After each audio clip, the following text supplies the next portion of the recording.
Yesu Kristo yeebazibwe. Carol yajja Eagles Production? Golden Production. Yes.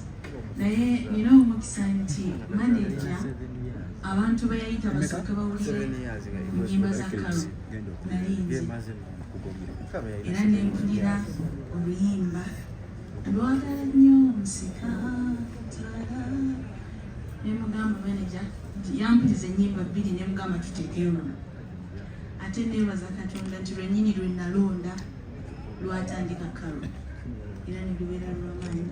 Kakwano kange nkaagala nnyo awuliriza yeebuuza akyayagala okuyiga yesita w'amaanyi mukazi w'amaanyi naye amanyi nti Maureen ansingako mama nkole ntya wano nziremu ntya wano nayogedde ntya mulungi so nze nkwagaliza birungi byereere nsaba Mukama ndabeko ku African eno ng'ejjudde nga sinze saani wabula Carol.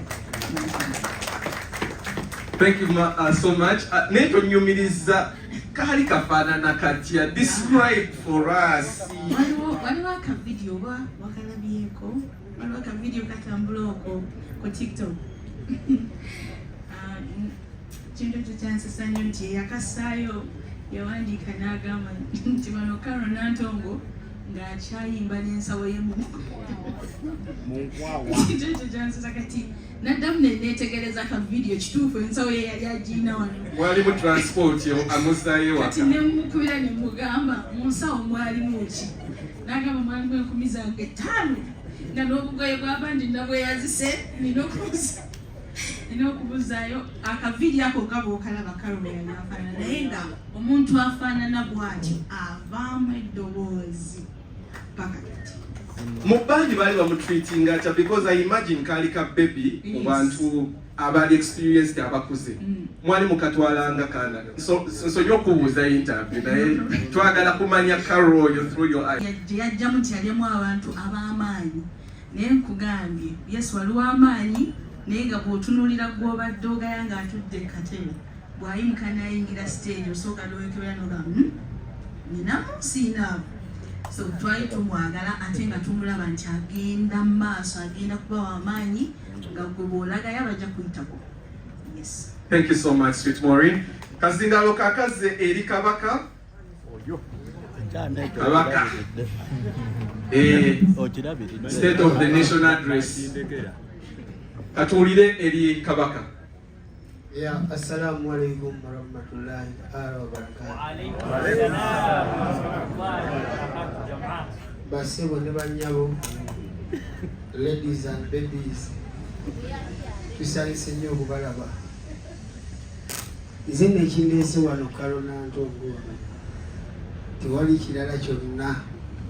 Carol mukwano gwange, Carol amanyi obayisa mukwano gwo, Carol respecting omukwano, Carol avaliwenga omukwano nti alina ekyobugagga nti muyimbi wa kabi muyimbi wa maanyi alina eddoboozi ndowooza batono nnyo abalina ate bafa abawagezi batufiiringa nti otuseera.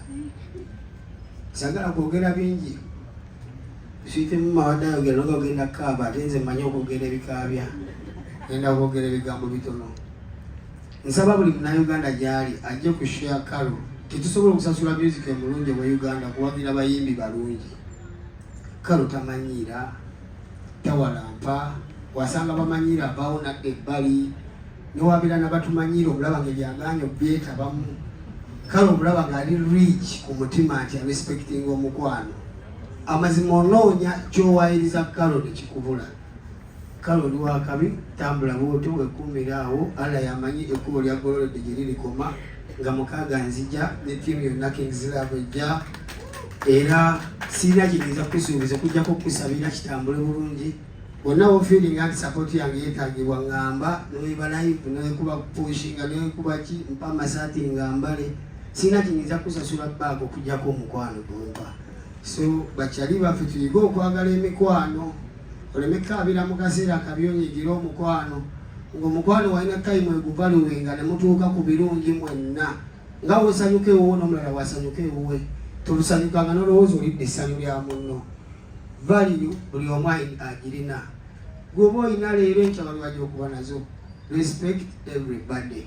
Nze Karo kubanga w'ekitiibwa budde bwakumakya mbeera nakawuko bimanyi walako naye ngambe kankeere ku nnyambeerewo ya so nsaba bakyali bange mwenna gye muli asobola okugula tebo ng'oyita munze okukubira ne mukwasa agala okugula tiketi nsi okukwasa hajiketi wali kyali waffe mujje tuwagire kyali waffe Africa tugijjuza ate tumutwale ewalala ennongo teggwa leero guno kati brand namba hajiketi nkwebaza nnyo omanye ebitone ebirungi nga bino ekisinga obisigaza emabega akikwatirako wabula kisobola okusigala mu bbanga abakibagira ne batamanya kikiriza kukoma bambi mutegeka amaanyi gonna naffe bwetuli in case of anything kubanga mukwano gwaffe mwebale nnyo mwebalire ddala sijja kwogera bingi ebisigadde n'abavumira eri ewange mwebale nnyo kabaka kayimba kyaka Karo ako kosinga okuwulira nogamba wala onayimba njakolonera obudde bwonna wamma kamese tambula kubolyabulya nyingi ono mwana asooka okuyimba kati oba badde mu ghetto mulina ekibebi kyo nojagalala abalasita bakimanya ekiberere nti waliwo ennyimba omuntu zayimba nga lwa mukwano ono alina ennyimba za mukwano ezikwata ku mutima ojala bakunga mukaaga abantu tebagala Karo bamwagala nnyo ffe gye tubeera wali abantu bebagalira mu silent kati nga Karo alina abantu bangi betusanga nga bamufiirako nze mbeera nakawuka oyinza okugamba nti ye queen weri ekyalo kyonna kimwagala okama so respect. Alright, so bali nnyo kabaka katudde microphone ewa Martha Mukisa side wali eri but I think tunalina mu high school yange ayo mwena mwali mu ssomero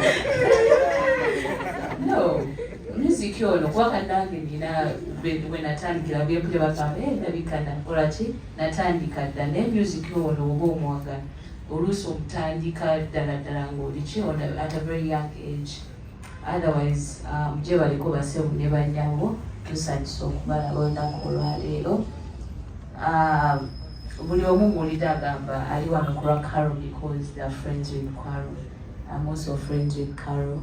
I shouldn't say, oh my God, it's the tightest friendship ever. Naye nze najja mu music industry ono, naye Karo was one of the people I used to talk to.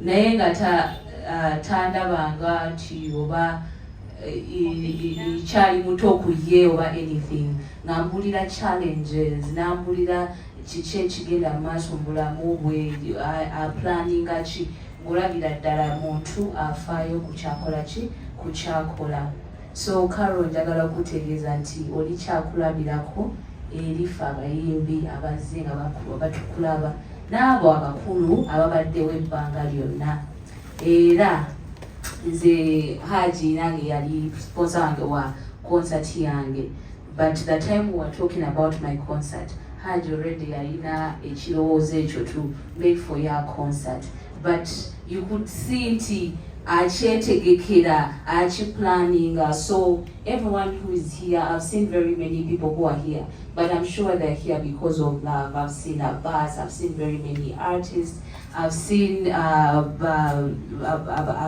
abatukolera amawulire because of the love so I want you to know that you're loved.